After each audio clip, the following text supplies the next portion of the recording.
udah ada di Kopi 5 Detik bersama CEO-nya langsung yaitu Mas Riri. Hai Mas. Halo Pak Geng. Apa kabar? Baik. Oke, ini ambience-nya enak banget ya Kopi 5 Detik. Boleh nggak sih Mas ceritain sedikit ya awalnya memulai bisnis Kopi 5 Detik ini? Sebetulnya namanya 89 tadi kita udah ngobrol. Jadi sekitar 10 tahun yang lalu aku mulai bikin coffee shop. Tadinya ini justru sebelumnya namanya Mandolin itu French restaurant gitu, tapi karena kayaknya terlalu segmented, gitu pengen buat sesuatu karena ini adanya di lobi tempat kita berkantor juga, jadi tempat nongkrong kita, sesuatu yang lebih santai, yang bisa harian kita ada di sini. Jadi kita bikin ya cafe lah istilahnya gitu, yang coffee shop tapi makanannya juga lumayan serius, bisa ada makanan berat dan jadi berjalan namanya 89 gitu. Along the way kita buat zaman kopi susu mulai ini kita buat juga bagiin kita bikin namanya Kopi 5 Detik. Terus somehow lumayan laku, jadi akhirnya kita coba untuk keluar dari sini untuk buat satu one make brand istilahnya, untuk bikin satu coffee shop dengan nama Kopi 5 Detik. Gitu. Jadi outlet kedua kita ada di Panglima Polit. Setelah itu akhirnya kita mulai kembangin lagi. Oke, jadi intinya Pak guys, Kopi 5 Detik ini berangkatnya dari sebuah brand kopi susu gitu ya? Brand kopi susu, salah satu menu yang ada di sini. Salah satu menu yang ada di 89 gitu ya? Betul. Jadi pertamanya tuh namanya sebenarnya 89 gitu ya. Terus akhirnya bikin kopi susu namanya Kopi 5 Detik. Akhirnya dibuatlah outletnya sendiri. Dan ini pun akhirnya menjadi Kopi 5 Detik. Betul. Oke. Wah, seru juga ya. Berarti Kopi 5 Detik sudah punya berapa cabang? Sekarang ada 8. Banyak Kita baru sekali. buka di Kaliurang, Jalan Kaliurang di Jogja. Januari kemarin.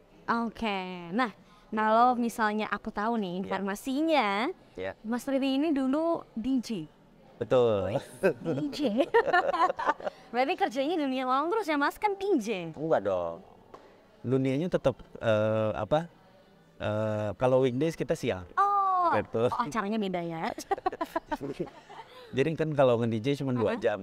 Oh, cuma 2 jam ya? 2 jam. Sisanya? Itu sisanya ya siang aja. Oke. Nah, gimana rasanya beralih dari mungkin bisa dibilang jadi DJ, dari DJ gitu ya, beralih ke dunia kopi seperti ini? Secara akademis memang lulusan hospitality. Oke. Jadi memang dari awal nge-DJ pun selalu punya bisnis sampingan lah istilahnya. Oke, Nah, jadi bisnis sampingnya. dulu tuh 2008 bikin klub yang ada food courtnya, ada restorannya gitu. Terus habis itu tutup, terus buka lagi yang lain, bikin resto bar, terus tutup lagi gitu. Jadi emang udah gitu ya prosesnya. udah, iya, karena kan memang ya nge-DJ-nya masih lumayan fokus juga. Udah nge-DJ, bikin album, produser, bikin artis manajemen dan lain-lain. Jadi bisnis sampingannya ini agak terbengkalai lah. Gitu. Oke, nggak kepegang ya Mas ya.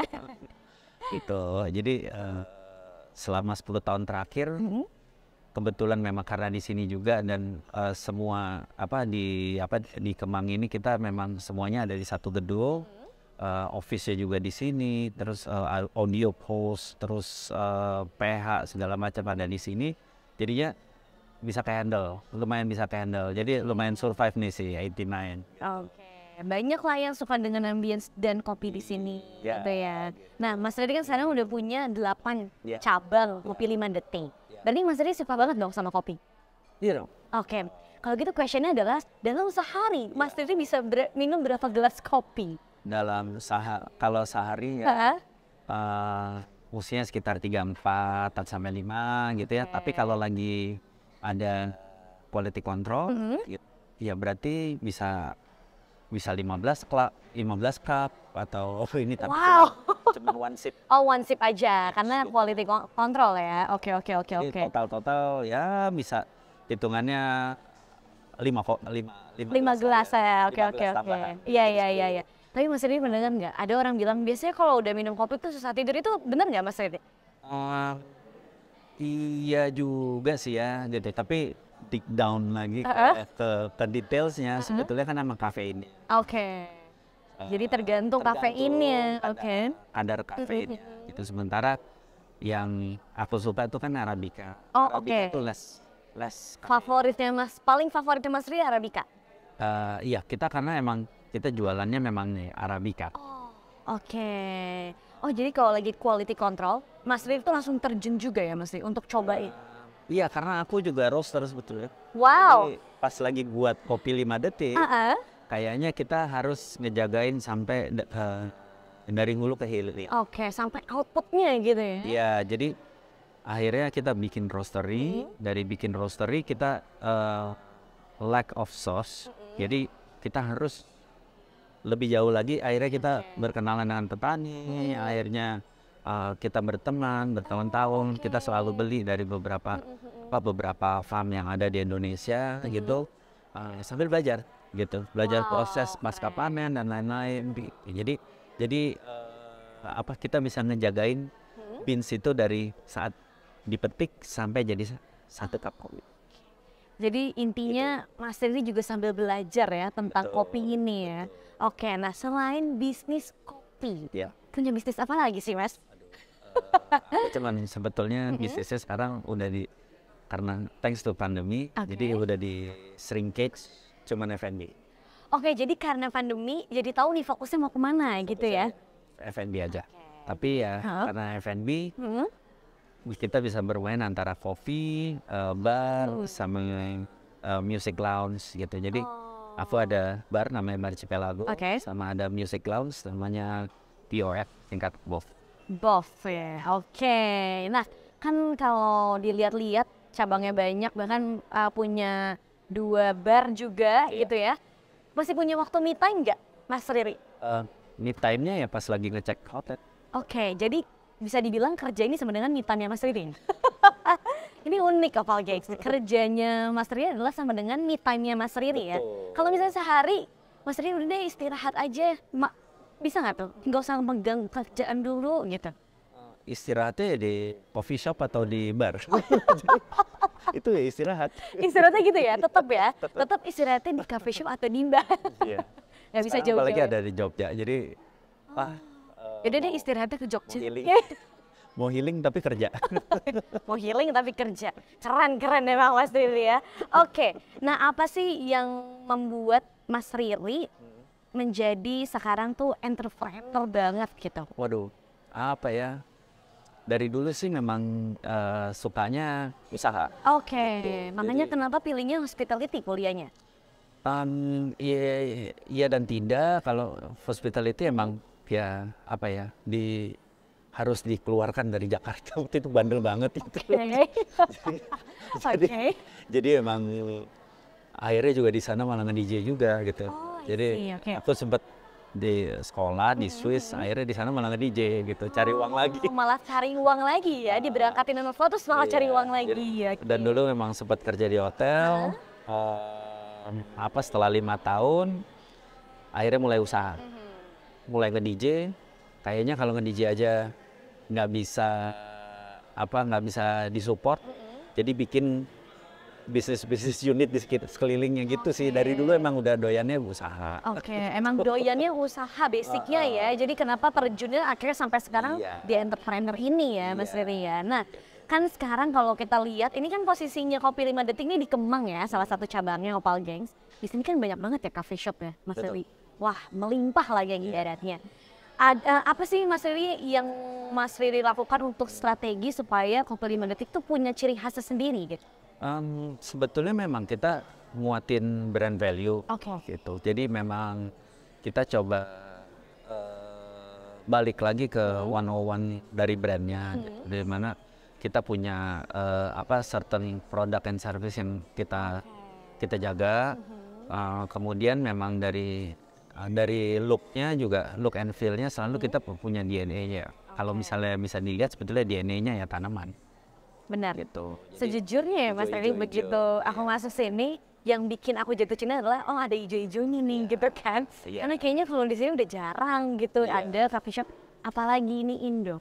Betul. Terus plusnya lagi mungkin untuk yang merokok, Ini bisa di dalam, ya kan ya Mas Riri ya? Jadi banyak yang kerja sambil merokok. Benar. Kayak ya di Nggak mau sini, kepanasan. benar, gak mau kepanasan, tapi mau ngerokok di dalam. Terus ada nuansa hijaunya, ya ini tempatnya yang paling tepat, kopi 5 detik di Kemang ya. Nah, oke, selanjutnya nih, kalau misalnya kopi 5 detik sendiri, itu kan berangkat, nama kopi 5 detik berangkat dari si kopi susu. Iya. Nah, menurut Mas Riri, kopi susu 5 detik ini apa yang menjadi ciri khasnya? Enak banget. Enak Jadi banget. habisnya 5 detik. Habisnya 5 detik. Oke, nanti habis ini aku buktikan kali ya. Enak banget, habisnya 5 detik. Oke, nah menurut Mas Riri sendiri, bagaimana prospek bisnis kopi dan F&B di Indonesia? Pertama kalau kopi sih pastinya selama orang masih ngopi ya, Hah?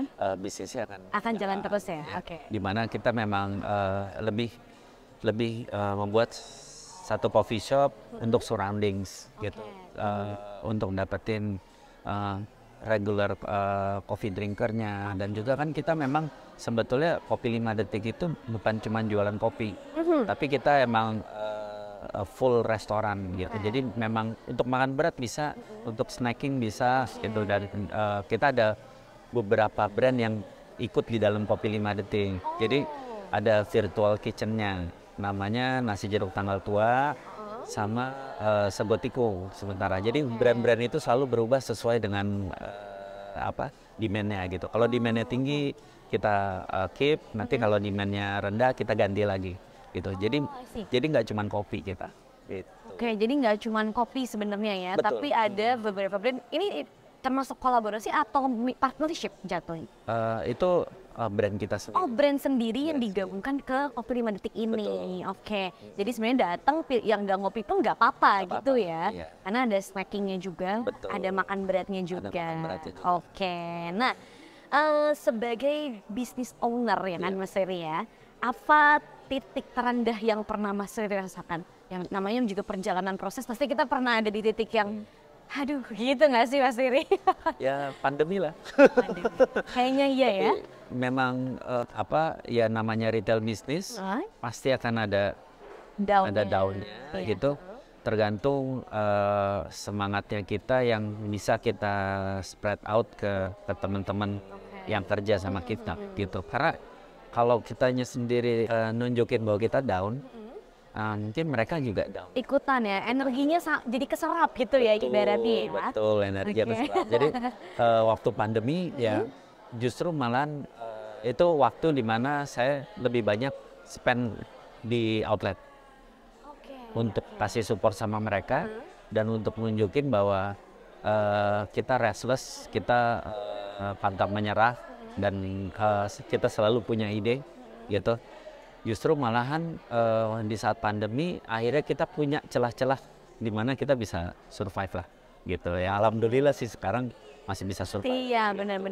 Yang penting mau sabar juga ya. Betul. Karena kadang cobaan kita nggak bisa tahu datangnya kapan, berapa lama. Kayak pandemi kemarin cukup lama ya Mas terhitungnya. Setahun bisa. Udah oke, tiba-tiba iya, turun lagi. benar. Udah oke, tiba-tiba hancur. Ya itulah ya Mas ya, kejutan hidup namanya.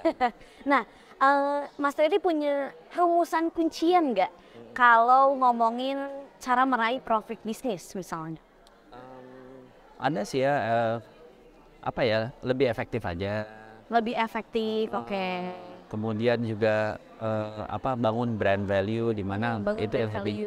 itu lebih bisa lebih bisa menjaga bisnis kita supaya tetap stabil.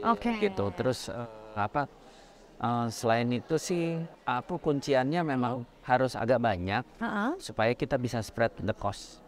Oke, harus agak banyak supaya bisa spread the cost. Karena dulu waktu satu kita berat banget sih. Oh, justru malah kalau satu tuh berat banget ya rasanya. Berat. Jadi kita sekarang nih udah di angka mendekati 10. Kita bisa bangun backbone yang lebih kuat sih. Oh, oke. Mungkin dari sisi finance, marketing, brand team gitu, kita jadiin satu gitu, kolektif kita. Oh, oke. Jadi setiap kan outletnya udah hampir 10 ya Mas? Iya. Itu setiap cabangnya punya tim marketingnya juga gitu? Enggak, kita jadi centralized. Oh, jadi apa yang berubah misalnya di Kemang ada ide ini semua akan begitu? Ya. Nice, oke. Nah, Mas Riri sendiri pernah nggak dalam menjalani bisnis ini, atau Mas Rini tipe orang yang eksekutor atau misalnya konseptor doang, tapi eksekusinya harus berani banting, atau langsung eksekusi dulu aja, masalah resikonya bisa kita tanggung belakangan? Sebetulnya sih lebih kerja bareng satu tim gitu, karena lebih wise aja gitu. Lebih wise, dan juga kita memang at the end of the day memang butuh satu tim yang kuat gitu. Yang paling susah sebetulnya memang membangun manpower gitu. Dan sekarang alhamdulillah udah ada beberapa key person di mana kita bisa jolt in the ideas together untuk jalan bareng atau enggak gitu. Jadi yang decide itu udah satu tim. Jadi tetap ya Mas Rini membutuhkan satu tim yang untuk berjalan bersama-sama gitu ya. Benar. Nice. Nah, Mas Rini masih senang nggak kalau dikenal sebagai DJ? Itu Mas Rini yang DJ itu ya? Seneng atau enggak ya susah ya, gimana ya. Berapa, 25 tahun. Wow, apa sih Mas kalau boleh tahu genre-nya? Kalau genrenya sekarang itu lebih ke tech house. Techno. Tech house. Nah, jujur aku suka banget lagu techno, Mas. Wah, aku suka banget. Kalau aku lagi ke Bali gitu, aku pasti cari klub yang lagunya tuh techno. Banyak banget kan? Iya. Kalau Jakarta agak susah, makanya kita bikin BOF untuk itu. Jadi emang karakternya kita sesuaikan. Wow. Gitu. Wow, hari ini tepat aku jadi tahu aku harus kemana sekarang. Cuman ya itu karena itu melekat ya, nggak bisa dilepas juga. Iya sih, benar. Nah, Mas ini punya bar sekarang ya kan? Punya BOF juga. Masih iseng-iseng nge-DJ di bar sendiri ya? Kadang-kadang ya. Opa guys, kalau mau ketemu Mas Rini bisa langsung datang ke ini ya, ke barnya ya. Ngelihat Mas Rini nge-DJ langsung. Nah kasih tips dong Mas sebelum kita tutup nih obrolan kita hari ini. Kopi 5 detik itu paling enak dinikmatin pas kapan dengan apa? Wah, kalau kopi 5 detik paling enak dinikmatin itu pagi ke siang. Pas coffee break. Dinikmatinnya dengan brownies kita. Dengan brownies plus sama doi kayaknya enaknya. Iya. Maksudnya jangan sendirian minumnya, ajak-ajak gitu. Nah, terakhir nih Mas, apa saran Mas Riri bagi mereka yang lagi mau memulai bisnis gitu? Yang paling penting buat aku tuh target market ya yang di-define. Kadang-kadang kita buat bisnis, kita fokus di produk, tapi kita nggak relate produk tersebut sama si marketnya nih. Gitu. Memang ya berangkatlah dari market yang mau kita grab dulu sebelum kita buat produknya. Nah itu dia tips dari Mas Riri ya Opa Gengs yang mungkin sekarang lagi merintis untuk membangun bisnis. Terima kasih Opa Gengs sudah menonton obrolan aku hari ini bersama Mas Riri. Sampai bertemu di obrolan selanjutnya. Jangan lupa follow semua sosial medianya Opa.